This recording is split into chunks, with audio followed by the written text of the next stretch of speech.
Hello, dear bankers. Welcome to EduTap and welcome to Fast Track to 50 series. In today's lecture 24 हम discuss करेंगे digital payment system यानी NPCI के बारे में। तो फास्ट ट्रैक टू 50 सीरीज के through हम 25 इंपॉर्टेंट लेक्चर्स जो है टारगेट कर रहे थे और इसमें हम मोस्ट इंपॉर्टेंट टॉपिक कवर करवा रहे हैं अलॉन्ग विद द 5 एमसीक्यूज। तो इसका ऑब्जेक्टिव यही था कि आप ये 50 मार्क्स का बैरियर जो है ना वो क्रॉस कर पाए। तो जैसे जैसे एग्जाम पास आ रहा है वैसे वी अंडरस्टैंड कि आपको ये फील हो रहा होगा कि अभी हमारी प्रिपरेशन हुई नहीं, we were busy in closing and all. तो अभी भी टाइम है, आप ये सीरीज भी देख सकते हो और बाकी ऑप्शंस भी अवेलेबल है जो मैं आपको वीडियो के एंड में आपको बताऊंगी। तो एक और ई बुक के बारे में मैं आपको बताना चाहूंगी जिसका लिंक आपको डिस्क्रिप्शन बॉक्स में मिल जाएगा। इस ई बुक में आपको मिलती है इंपॉर्टेंट टॉपिक की लिस्ट, पीवाईक्यू और आपके इंपॉर्टेंट एमसीक्यूज। तो ये टॉपिक जो इंपॉर्टेंट और उनको कैसे अप्रोच करना है, फिर आपके प्रीवियस ईयर क्वेश्चंस जो आपको बताते हैं रियल एग्जाम का पैटर्न ट्रेंड कि कौन कौन से क्वेश्चंस बार बार पूछे जा रहे हैं। देन आपके 1200 इंपॉर्टेंट एमसीक्यूज जो प्रैक्टिस के लिए बहुत ही सफिशिएंट नंबर में है। तो आप डिस्क्रिप्शन बॉक्स में जाइए, वहाँ पे इसका लिंक दिया हुआ है, आप इसको डाउनलोड कर सकते हो। It's free of cost, just basic detail आपको एंटर करनी है। तो आज हम बात करेंगे एनपीसीआई के बारे में, that is national payment corporation of India. तो ये एक ऑर्गेनाइजेशन है जो हैंडल करती है रिटेल पेमेंट इंडिया में। तो कब बनाई गई थी? दिसंबर 2008 में। ऑब्जेक्टिव क्या था? Not for profit organisation. किसने मिलके बनाई थी? आरबीआई और इंडियन बैंक एसोसिएशन के द्वारा। तो इसके 10 कोर प्रमोटर्स बैंक्स हैं जिनके नाम यहाँ पे दिए हुए हैं। तो ऑब्जेक्टिव क्या था, विजन क्या था, गोल क्या था एनपीसीआई का? कि जो सिटीजन है ना हमारी कंट्री के, उनको any time anywhere payment services provide करना जो सिंपल हो, इजी टू यूज हो, सेफ, सिक्योर, फास्ट और कॉस्ट इफेक्टिव। यानी लोग बहुत आराम से पेमेंट कर पाए। जैसे आजकल यूपीआई हम यूज करते हैं, हम भीम यूज करते हैं, हम जीपे यूज करते हैं, पेटीएम यूज करते हैं। तो इजी है ना तो आपको टाइम लग रहा है और उस पे आपको कुछ पे भी नहीं करना पड़ रहा। आप प्ले स्टोर से ऐप डाउनलोड करते हो, अपनी डिटेल्स एंटर करते हो और you do the payments and all. तो यही ऑब्जेक्टिव था एनपीसीआई का कि हम सोसाइटी को, जो अपनी इकोनॉमी है उसको उसको क्या बना रहे, कैशलेस ट्रांजेक्शन्स हमने क्रिएट करनी है, कैश में पेमेंट ना हो। तो ये ऑब्जेक्टिव था। तो जो एनपीसीआई के बेसिकली पेमेंट सिस्टम और प्रोडक्ट है जो एनपीसीआई मैनेज करता है, सबसे पहले तो नेशनल फाइनेंशियल स्विच, इनको इसको पढ़ेंगे हम, national automated clearing house, RuPay card जो इंडिया का अपना बनाया हुआ कार्ड है बेसिकली, आईएमपीएस से जितने मतलब इमीडिएटली आपको पेमेंट रिसीव हो जाती है। आधार एनेबल पेमेंट सिस्टम, यहाँ पे सिर्फ आपको आधार चाहिए और fingerprints and you will be able to withdraw the amount. जैसे विलेज में वहाँ पे बैंक मित्र है, आप वहाँ पे जाते हो, गांव का कोई पर्सन अपना आधार वहाँ पे देता है, फिंगरप्रिंट्स लगा देता है तो उसको पैसे मिल जाते हैं। तो it's quite easy for them. Bhim app है आपकी, Bharat interface for money, government के द्वारा बनाई गई है। इसमें आप बैंक अकाउंट आपका ऐड होता है और आप जो आगे पेमेंट कर देते हो। आपकी यूपीआई है, यूपीआई के थ्रू तो बहुत ज़्यादा पेमेंट्स आजकल होती है। तो it's unified payment interface, it's a system basically. फिर आपका भारत बिल पेमेंट सिस्टम है, जहाँ पे आप अपने इलेक्ट्रिसिटी बिल, बाकी बिल वगैरह, यूटिलिटी बिल, ये सब पे करते हो। फिर आपका भारत क्यूआर है, क्यूआर कोड स्कैन करके। फिर आपका नेशनल कॉमन मोबिलिटी कार्ड है, जैसे आपका मेट्रो में ट्रैवल करते हो, रेलवे में ट्रैवल करते हो, एयरपोर्ट पे जा रहे हो, उनके लिए जो बेसिकली कार्ड बनाए गए हैं, वहाँ पे आप वो सर्विसेज जो अवेल कर सकते हो। फिर आपका नेशनल इलेक्ट्रॉनिक टोल कलेक्शन है, बेस्ट एग्जांपल फास्टैग। अब आपको टोल पे जो है कैश में पेमेंट नहीं करनी पड़ती, आपके कार के ऊपर फास्टैग लगा होता है या जो भी आपकी व्हीकल है और वहां से पेमेंट जो है वो डिडक्ट हो जाती है।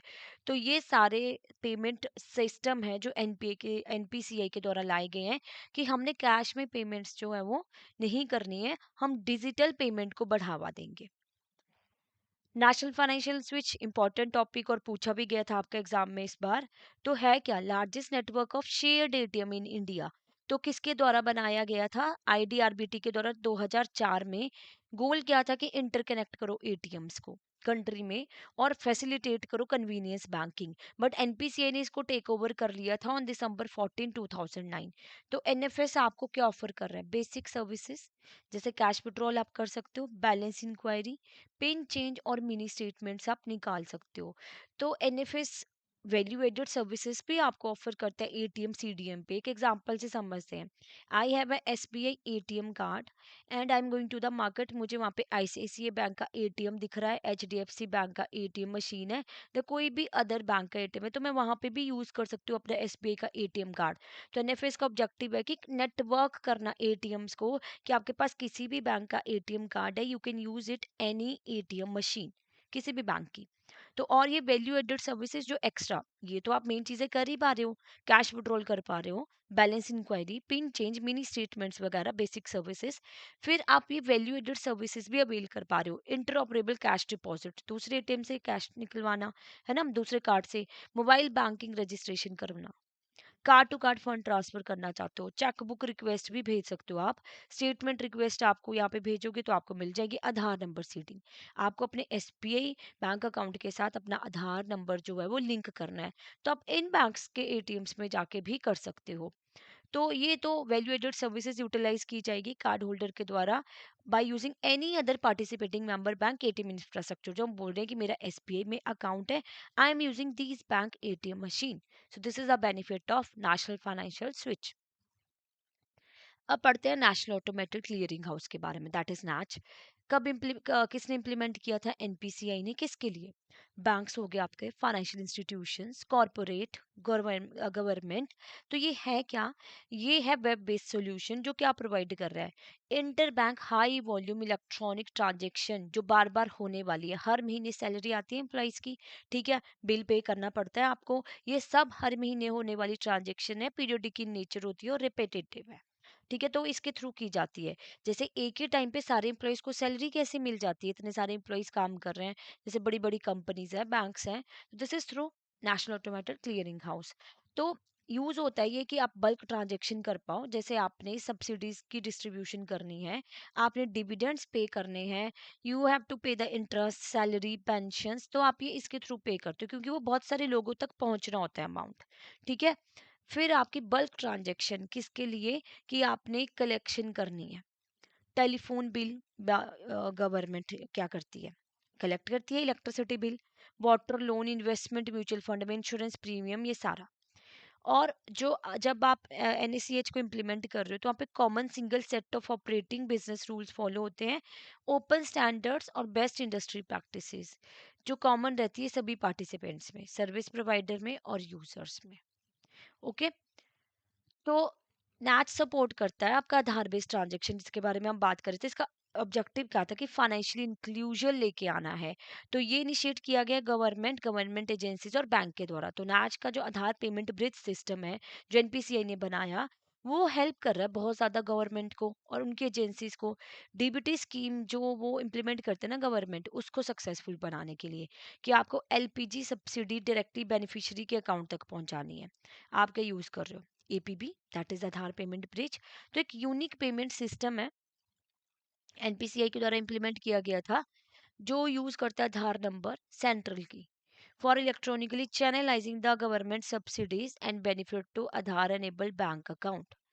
तो क्या हो रहा है? सिर्फ आधार की जरूरत है, ठीक है, और उन लोगों तक जो है पैसा पहुंच पा रहा है जो बेनिफिशियरी है। तो यहाँ पे कोई मिडिल मैन की रिक्वायरमेंट नहीं है। तो ये पेमेंट सिस्टम है which is based on Aadhaar number issued by UIDAI और IAN, that is institution identification number, जो एनपीसीआई के द्वारा इशू किया जा रहा है। तो एपीबी सिस्टम यूज किया जा रहा है by government department agencies for transfer of benefit subsidies. मतलब आप डायरेक्टली पहुंचा रहे हो लोगों तक, अब कोई मिडिल मैन बीच में नहीं आएगा। बस आधार जो है पता होना चाहिए, बट इज अ सेंटर की, मतलब आधार के थ्रू ही पेमेंट लोगों तक पहुंच रही है। फिर आपका आईएमपीएस, देखो आईएमपीएस में आपका रियल फंड ट्रांसफर होता है 24/7। Inter bank electronic transfer services है जो आप मल्टीपल चैनल पे एक्सेस कर सकते हो, जैसे मोबाइल, इंटरनेट, एटीएम, एसएमएस। तो किसके द्वारा मैनेज किया जा रहा है? एनपीसीआई के द्वारा, और ये आपके एग्जिस्टिंग एनएफएस नेटवर्क पे काम करता है। तो जो बैंक पार्टिसिपेट करना चाहते हैं यहाँ पे, तो उनके पास क्या, वैलिड बैंकिंग और प्रीपेड पेमेंट इंस्ट्रूमेंट्स भी पार्टिसिपेट कर सकते हैं, वो मिलना चाहिए इनको आरबीआई की साइड से। और आईएमपीएस की प्रोसीजरल गाइडलाइन फ्रेम की गई है पेमेंट एंड सेटलमेंट एक्ट 2007 में। ओके, सभी मेंबर्स को बाइंड करती है। एक बार जब आप आईएमपीएस ट्रांजैक्शन कंप्लीट कर लेते हो, तो बैंक आपको 12 डिजिट का नंबर प्रोवाइड कर रहा है, जो आपकी स्क्रीन पे डिस्प्ले होगा। इसको बोला जाता है आईएमपीएस रेफरेंस नंबर। तो कई बार ये क्वेश्चन भी पूछ लिया जाता है। ओके, तो कैसे रजिस्ट्रेशन करते हो आप रजिस्टर करते हो मोबाइल बैंकिंग सर्विसेज के लिए बैंक की। आपको एमएमआईडी मिलता है 7 डिजिट का, जो कोड और एम पिन बैंक से, ठीक है। फिर आप सॉफ्टवेयर को डाउनलोड कर रहे हो फॉर मोबाइल बैंकिंग, और एमएमआईडी आपका लिंक होता है यूनिक मोबाइल नंबर के साथ। आप डिफरेंट एमएमआईडीज लिंक कर सकते हो सेम मोबाइल नंबर के साथ। आपका मोबाइल नंबर सेम है, सपोज कीजिए, ठीक है। आपका bank account different different banks में है, एसबीआई में है, एचडीएफसी में है, आईसीआईसीआई बैंक में। तो इनका अलग अलग एमएमआईडी आपको मिलेगा, मोबाइल नंबर आपका सेम है, तो you can use that. Okay, एक ही मोबाइल नंबर पे। तो क्या हो रहा है, फंड इंस्टेंटली ट्रांसफर हो रहे हैं, 24/7 अवेलेबल है, मतलब दिन रात कभी भी ट्रांसफर कर सकते हो ना घर बैठे। सेफ सिक्योर है, और चैनल इंडिपेंडेंट है। आप इसको ब्रांच से भी इनिशिएट कर सकते हो, मोबाइल से भी। Internet, ATM, channel, SMS, USSD *9##, ये कब यूज होता है, जब आपके पास इंटरनेट सर्विसेज नहीं है, तो आप ये डायल करते हो अपने मोबाइल फोन पे, और बेसिक कुछ सर्विसेज आप अवेल कर पाओगे। तो जैसे ही सक्सेसफुल ट्रांजेक्शन होगी, सेंडर रिसीवर को कंफर्मेशन मिल जाती है। और करंटली इतने मेंबर्स लाइव है, ठीक है। अब with time may be they have increase, तो बैंक्स और पीपीआईएस इसमें इंक्लूड होते हैं। अब बात करेंगे यूपीआई की, यूनिफाइड पेमेंट इंटरफेस। क्या होता है यूपीआई, और मतलब सबसे पॉपुलर मोड जो है कि आप इसमें फोन पे, जीपे, पेटीएम, ये अमेजोन पे, मोबीक्विक, ये सब यूज कर पा रहे हो। कि ये सिस्टम है, ये ऐप नहीं है, this is a system. Paytm is a app, Bhim is a app, phone पे इज अ ऐप। तो आप क्या करते हो, ऐप को डाउनलोड करते हो, फिर आप प्रोफाइल क्रिएट कर रहे हो, जिसको आप यूपीआई आईडी बोलते हो। फिर आप अपना बैंक अकाउंट लिंक करते हो और यूपीआई पिन सेट कर देते हैं। This is the basic process. तो सॉरी, दो टाइप की ट्रांजेक्शन्स होती हैं आपकी, फाइनेंशियल और नॉन फाइनेंशियल। तो जो आपकी फाइनेंशियल ट्रांजेक्शन है, उसमें फर्दर दो दो टाइप की होती है, पे और पुल। मतलब पुश और पुल, पे और कलेक्ट मान लो। तो पुश में क्या होता है, आप 500 रुपये अपने फ्रेंड को भेज रहे हो, money goes from your account to your friend account, this is known as push transaction. पे भी बोल सकते हो आप। कलेक्ट या पुल, आप रिक्वेस्ट कर रहे हो 500 अपने फ्रेंड से, फ्रेंड ने अप्रूव कर दिया, money comes to your account, so this is known as pull और कलेक्ट। ओके, और नॉन फाइनेंशियल ट्रांजेक्शन आप यूपीआई में क्या क्या कर लेते हो, OTP, pin change, status check, ये सब कुछ आप कर सकते हो। अब देखो, सबसे ज्यादा मार्केट शेयर ना इंडिया में फोन पे के हैं, 47% समथिंग। फिर आपके जी पे के हैं, देन योर पेटीएम, और बाकी उसके बाद अदर प्लेटफॉर्म। तो इतनी ज्यादा पेमेंट्स आपके इस मोड के थ्रू हो रही है, डिफरेंट डिफरेंट एप्स के थ्रू। यूपीआई ट्रांसफर मेथड क्या होता है, कैसे पैसे ट्रांसफर करते हो, कि यूपीआई आईडी होती है, जैसे आपका नंबर या नाम, उसके बाद एक आईडी, वर्चुअल आईडी जिसको बोलते हो, जनरेट होती है। अकाउंट नंबर और आईएफएससी यूज करके भी आप कर सकते हो, आधार नंबर के थ्रू भी कर सकते हो, ठीक है। फिर यूपीआई 2.0 क्या है, देखो, ये कुछ फीचर्स हैं यूपीआई 2.0 में। One time mandate with block functionality, overdraft account, underlying account होता है यूपीआई में, invoice in the inbox, view attachment और पे, साइंड इंटेंट एंड क्यूआर। तो वन टाइम मैंडेट क्या होता है ब्लॉक फंक्शनैलिटी के साथ, कंज्यूमर प्री ऑथोराइज करता है ट्रांजेक्शन्स को और ब्लॉक कर देता है funds in his account for debit to be initiated later. मतलब एक बार जब आप सर्विस अवेल कर लेते हो, उसके बाद पेमेंट जाती है, बट पैसा ब्लॉक हो गया उसी टाइम। देखो, आपने कैब बुक कराई डे आफ्टर टुमारो, ठीक है, बट कैब की पेमेंट थी 1000 रुपीज, आपने देख लिया, आपने ये 1000 रुपीज अपनी यूपीआई में ना ब्लॉक कर लिया। ये ब्लॉक हो गया, अब इस 1000 रुपीज को आप यूज नहीं कर सकते हो। जब आप कैब सर्विसेज अवेल कर लोगे, उसके बाद जो कट जाएगा पैसा। वैसे ही अपने जिम की मेंबरशिप रिन्यू करनी है, हर महीने आप ब्लॉक कर देते हो कि चलो मेरा 2000 जो है ब्लॉक हो गया, कि मैं कहीं और ना यूज कर लूँ। So that is but one time mandate with block functionality, जो यूपीआई 2.0 है। 1.0 वॉज वेरी सक्सेसफुल, तो इसलिए 2.0 आ गया, मतलब उसमें कुछ एक्स्ट्रा फीचर्स जो है वो ऐड कर दिए हैं, ठीक है। फिर आपका ओवरड्राफ्ट अकाउंट भी फैसिलिटी प्रोवाइड की जा रही है यूपीआई में। पहले आपका सेविंग और करंट अकाउंट परमिसिबल था, अब एडिशनल फीचर के साथ यूजर क्या कर सकते हैं, लिंक कर सकते हैं ओवरड्राफ्ट अकाउंट। क्या कंडीशन है कि आप जो है eligible to avail an OD by his or her bank. Okay, invoice in the inbox, view attachment and pay. इस फीचर में कस्टमर चेक करते हैं, वेरीफाई करते हैं इनवॉइस और अटैचमेंट, ठीक है? मतलब जैसे आप रिचार्ज करा रहे हो, वहाँ पे ऑप्शन आती है ना, पे 399, कहीं पे भी पेमेंट करते हो पहले वहाँ पे अमाउंट लिखा हुआ आता है, जैसे इस तरीके से अमाउंट। तो आप पहले अटैचमेंट देख रहे हो, फिर पेमेंट कर रहे हो। तो ये क्या हो रहा है, एक सिक्योरिटी वे से लाया गया है कि पहले पेमेंट ना कर जाओ और आपको बाद में पता चल रहा है कुछ गलत पेमेंट अगर हो जाए। ओके, ट्रांजेक्शन ऑथोराइज करने से पहले मर्चेंट भी इनवॉइसेस शेयर करते हैं कस्टमर के साथ। साइंड इंटेंट एंड क्यूआर, अब extra layer of security add करने के लिए कि साइंड इंटेंट और क्यूआर होंगे जब आप पेमेंट करोगे। जब कस्टमर पेमेंट करते तो वो साइंड इंटेंट हो, क्योंकि क्यूआर पे भी बहुत ज़्यादा फ्रॉड होने लग गए थे, तो ये फीचर्स लाई गई। ओके, फिर बात करते हैं डिजी लॉकर की। तो ये ऐप जो है, this is operated by government of India. यहाँ पे आप डॉक्यूमेंट स्टोर कर पा रहे हो, जैसे आपके स्कूल के, college marksheet, passport, ID proof, ये सब कुछ डिजिटल फॉर्म में। इजी है ये, सिक्योर है, फ्री टू डाउनलोड है, एंड्रॉयड पे भी, आईओएस पे भी। आपको अब कोई फिजिकल डॉक्यूमेंट कैरी करने की जरूरत नहीं है, डिजी लॉकर में आपके डॉक्यूमेंट स्टोर है, कहीं पे भी एक्सेस कर सकते हो। तो डॉक्यूमेंट आपको इशू किए जा रहे हैं डायरेक्टली, किसके द्वारा, जैसे registrar office, income tax department, CBSE. तो range of official certificates documents accessible है। और build in cloud storage link करता है आपके आधार नंबर को, आप डॉक्यूमेंट शेयर कर सकते हो ऑनलाइन। अब सर्ट इन क्या है, Indian computer emergency response team. तो ये एक ऑफिस है with ministry of electronic and information technology of government of India. तो एक बेसिकली नोडल एजेंसी है जो डील करती है साइबर सिक्योरिटी थ्रेट्स पे, जैसे हैकिंग, फिशिंग अटैक अगर कोई हो रहा है तो ये वहाँ पे अलर्ट भेज देते हैं। तो इन्होंने स्ट्रेंथन कर दिया security related defence of Indian internet domain.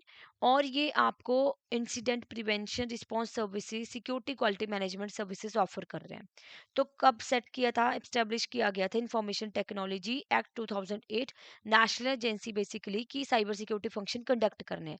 तो अगर इनको लग रहा है कि कहीं पे अटैक हो रहा है तो वो आपको बता देंगे कि अटैक हो रहा है, और रिस्पॉन्स भी, मतलब आपको ये भी बोलेंगे कि किस तरीके से आप इसको हटा सकते हो। तो इनका वही काम होता है, ठीक है। थ्रेट्स अगर हो रहे हैं तो उसके बारे में आपको इन्फॉर्म करना, और आपको रिस्पॉन्स सर्विसेज भी प्रोवाइड करना, प्रिवेंशंस भी कि आगे से ऐसी चीजें ना हो तो आपको क्या फॉलो करना चाहिए, that's what they are doing. फिर आपका गवर्नमेंट ई मार्केट प्लेस क्या है, जीईएम जिसको बोल सकते हैं आप, वन स्टॉप शॉप है, online procurement, common use goods जो यूज होती है, किसके द्वारा रिक्वायर्ड है, government departments, organisation, public sector unit. अब एक स्कूल है, गवर्नमेंट स्कूल है, उनको चाहिए थे 20 डेस्क और आपकी 40 चेयर्स। ठीक है, पहले क्या होता था, पहले इनको ना एक मिडल मैन की रिक्वायरमेंट होती थी, डीलर्स वगैरह जो बीच में थे अपना कमीशन रखते थे। अब क्या, इस पोर्टल के थ्रू जितनी भी पार्टीज हैं वो ऑनलाइन रजिस्टर करती हैं, जिसमें गवर्नमेंट यूजर्स भी हैं, प्रोडक्ट सेलर जो प्रोडक्ट बेच रहे हैं, और सर्विस प्रोवाइडर। तो कम प्राइस, जो एक्चुअल में प्राइस होगा वो वहाँ पे विजिबल हो जाएगा और वो परचेज कर सकते हैं। तो जीएम कैशलेस है, आपकी कॉन्टेक्टलेस है, पेपरलेस ऑनलाइन मार्केट प्लेस है, जो क्या पोजीशन लेता है, directorate general of supplies disposable in 2016। तो जीईएम ने इंक्रीज किया transparency, visibility, public procurement since it start. तो ट्रांसपेरेंसी आ रही है, आप कोई बीच में अपना कमीशन नहीं रख रहा, जितने की गुड्स है उतने की आप खरीद सकते हो, कॉमन यूज गुड्स बेसिकली। फिर है आपका मेघराज, जिसको क्लाउड भी बोलते हैं। तो जैसे हमारी जी ड्राइव होती है ना, गूगल ड्राइव, हम स्टोर करते हैं अपना सारा डाटा वहाँ पे, वैसे ये गवर्नमेंट का है क्लाउड। तो ये क्यों लाया गया है कि आपको एक्सेलरेट करनी है डिलीवरी ऑफ ई सर्विसेज, आप ऑप्टिमाइज करते हो आईसीटी स्पेंडिंग। मतलब इनका ऑब्जेक्टिव यही है कि जो एग्जिस्टिंग इंफ्रास्ट्रक्चर है ना, उसकी मैक्सिमम यूटिलाइजेशन करो, पे पर यूज इंप्लीमेंट करो, जितना यूज कर रहे हो उतनी ही पेमेंट की जाए। तो बहुत ज्यादा डेवलपमेंट हो रही है। और application of certified E government application, हम मान लीजिए एक स्कूल है, उन्होंने ना वो टेक्नोलॉजी में बहुत आगे, उन्होंने एक बहुत ही बढ़िया टेंडर्स पोर्टल जो है वो लॉन्च किया, है ना, ऐप। तो उन्होंने यूज कर ली। अब जो अटेंडेंस पोर्टल है बाकी स्टेट्स के स्कूल्स के साथ भी शेयर किया जाएगा कि कॉस्ट बचे, अननेसेसरी स्पेंडिंग ना हो। तो इसका ऑब्जेक्टिव भी यही है कि 90% कॉस्ट सेविंग करना, रिसोर्स ऑप्टिमाइजेशन के साथ। आपको रैपिड सर्विसेज डिप्लॉयमेंट, स्केलेबिलिटी जितना एक्सपेंड कर सकते हो, जैसे इलेक्शन का टाइम है तो क्लाउड स्टोरेज को क्या कर दिया, एक्सपेंड कर दिया। यूनिफाइड मैनेजमेंट बेसिकली प्रोवाइड करना। तो काफी सिक्योर है, स्टैंडर्ड बेस्ड इकोसिस्टम है, जितनी रिक्वायरमेंट है उतना यूज करो, जितना यूज करोगे उतनी पेमेंट करो। और अगर लगता है कि कभी आपको थोड़ा एक्सपेंड करना है इस क्लाउड को तो आप कर भी सकते हो। ओके, फिर आपका है आरबीआई का पेमेंट विजन 2005। वो क्या बोलता था, मतलब जैसे हम पेमेंट कर रहे हैं, ऑनलाइन पेमेंट्स हो रही है, तो यहाँ पे मेन फोकस था 5 पिलर्स पे कि integrity, inclusion, innovation, institutionalisation and internationalisation. कि आप क्या कर रहे हो कि आप इंटीग्रिटी रखो अपने पेमेंट सिस्टम में, फाइनेंशियल इंक्लूजन, हर कोई जो है पेमेंट्स सर्विसेज को अवेल कर पाए, इनोवेशन, न्यू न्यू वेज जैसे यूपीआई 2.0 और कोई फीचर्स नई नई ऐड होगी, एनपीसीआई के द्वारा ऑपरेट किया जा रहा है, और क्रॉस बॉर्डर भी यूपीआई जो वो यूज हो। तो इन्होंने क्या फर्दर जो है पेमेंट सिस्टम को स्ट्रेंथन किया, और चेक से जो पेमेंट है ना वो रिड्यूस हो। ठीक है। तो ये विजन था 2005 का। इन्होंने ये भी फोकस किया था कि G20 पे कि आप क्रॉस बॉर्डर पेमेंट्स जो है वो एनहांस करो। आपको फिर 4 की चैलेंजेस देखने हैं: कॉस्ट, स्पीड, एक्सेस और ट्रांसपेरेंसी। ठीक है। तो इनका ऑब्जेक्टिव था, ऑब्जेक्टिव ये था कि हर कोई पेमेंट सर्विसेज अवेल कर पाए, गांव-गांव तक पहुंचे, एवरी डे एवरीवेयर एसेसिबल हो, ये सारी चीजें, और ये चीजें लाई जाए। ठीक है। अब पेमेंट विजन आपका 2028 आ चुका है। इसमें आरबीआई ने क्या बोला, शेपिंग इंडियाज पेमेंट फ्रंटियर, मतलब फोकस किस पे, अब एआई पे है। AI led secure inclusive digital ecosystem लेके आना है दिसंबर 2028 तक। क्या इंक्लूड किए गए initiatives? Shared fraud liability, e cheque, on off payment switch. देखो, मतलब जब आपको पेमेंट नहीं करनी ऑफ कर दो, जब जा रहे हो कहीं पे रिक्वायर्ड है तो ऑन कर दो। क्रॉस बॉर्डर पेमेंट को और एनहांस कर दिया, कहीं बाहर दूसरी कंट्री में जा रहे हो वहां पे भी यूपीआई पेमेंट कर पाओ। तो वो तो क्रॉस बॉर्डर की बात तो हमने यहाँ पे भी की ना, उसको और ज्यादा एनहांस किया गया। तो अब एआई ड्रिवन फ्रॉड मॉनिटरिंग होगी। मतलब अगर कहीं पे एटीएम पे 1 2 3 जगह पे बहुत जल्दी ट्रांजेक्शन होने लगी, तो वो एआई जो है उसको डिडक्ट कर लेगा। फोकस है 4 ईज पे: ई पेमेंट जो एवरीवन, एवरीवेयर, एवरी टाइम। ठीक है। E payment for everyone, everywhere, every time. तो ज्यादा जो है फोकस एआई पे रहना है, और आपका ऑन ऐप फीचर्स आपको मिल रही है, enhanced cross border payment भी you are getting। तो this is all about this chapter, जिसमें हमने डिजिटल पेमेंट सिस्टम के बारे में डिस्कस किया एनपीसीआई के प्रोडक्ट में। तो इम्पोर्टेंट है ये, आपको एनएफएस के ऊपर भी क्वेश्चन पूछा गया है। देर आर द चांसेस कि आपको यूपीआई या किसी और भी प्रोडक्ट्स के ऊपर क्वेश्चन पूछा जा सकता है, पेमेंट विजन के ऊपर भी पूछा जा सकता है। तो क्वेश्चन डिस्कस कर लेते हैं। मेन पर्पस क्या एनएफएस का? लोन अप्रूव करना, कनेक्ट करना एटीएम नेटवर्क्स को, क्रेडिट कार्ड इशू करने हैं, या इंश्योरेंस सेल करनी है। तो क्या था कि कनेक्ट करोगे आप एटीएम नेटवर्क्स को। Okay. B, what does collect request mean in UPI? Sending money, requesting money, taking a loan, या चेकिंग बैलेंस? क्या कर रहे थे हम कलेक्ट रिक्वेस्ट में? हम रिक्वेस्टिंग मनी कर रहे थे। ओके। जिसको हम बोल रहे थे ना वहां पे, जब आप ये पढ़ा था हमने यूपीआई में, जब उसकी फीचर्स पढ़ी थी कि आप क्या कर रहे हो, अपने फ्रेंड से मनी रिक्वेस्ट कर रहे हो। गवर्नमेंट डिपार्टमेंट रिड्यूस करना चाहता है आईटी कॉस्ट को, और यूज करना चाहता है रिसोर्सेज तभी जब रिक्वायर्ड है। तो कौन से फीचर मेघराज की हेल्प करेगी? Fix payment model, paper use model, या मैनुअल सिस्टम, या ऑफलाइन सर्विसेज? क्या था? Paper use model. ठीक है। तो आईटी कॉस्ट को आप रिड्यूस कर रहे हो, और जब रिक्वायर्ड है तभी करना है, तो ऑब्वियसली तो आप पेपर यूज मॉडल यूज करोगे, जब यूज किया तब पेमेंट करो। कंपनी पे करती है सैलरी 1000 एम्प्लॉइज को एवरी मंथ ऑटोमेटिकली, तो कौन सा सिस्टम यूज हो रहा है? UPI, NACH, RTGS, ATM. तो NACH, national automated clearing house is used here. फिर आपका फुल फॉर्म क्या है नेशनल ऑटोमेटेड एनएच की? That is national automated clearing house. तो कई बार ये भी क्वेश्चन पूछ लिया जाता है। ओके। तो इसी के साथ हमने ये टॉपिक कंप्लीट कर लिया। अब आपका लास्ट लेक्चर है इस सीरीज का, जिसमें हम एथिक्स की बात करेंगे। और देखिए, जैसे मैं आपको बता रही थी कि आप अभी फील कर रहे होंगे कि हमने प्रिपरेशन नहीं की, we were busy in closing. तो नो वरीज, अभी भी आपके पास टाइम है। तो आप अपनी प्रैक्टिस अच्छे से कर सकते हैं। क्या करना है आपको? देखो, सेल्फ प्रिपरेशन करने का तो टाइम नहीं है, आपको कोर्स की रिक्वायरमेंट है। मतलब कम टाइम में, ये जो थोड़ा सा टाइम रह गया है, इसमें भी प्रिपरेशन पॉसिबल है। मतलब आपको उसको जो है आगे लिंगर ऑन करने की जरूरत नहीं है। ऐसा नहीं है कि आप सोचें कि अभी तो प्रैक्टिस नहीं हुई तो नवंबर में टारगेट करते हैं। ओके। तो you can also prepare this time. तो आपको क्या करना है, आपको सही स्ट्रेटेजी जो है ना वो अपनानी पड़ेगी। तो आप हमारे कोर्सेज में एनरोल कर सकते हो, as per need of bankers ही बनाए गए हैं, कम टाइम की अहमियत को समझते हुए।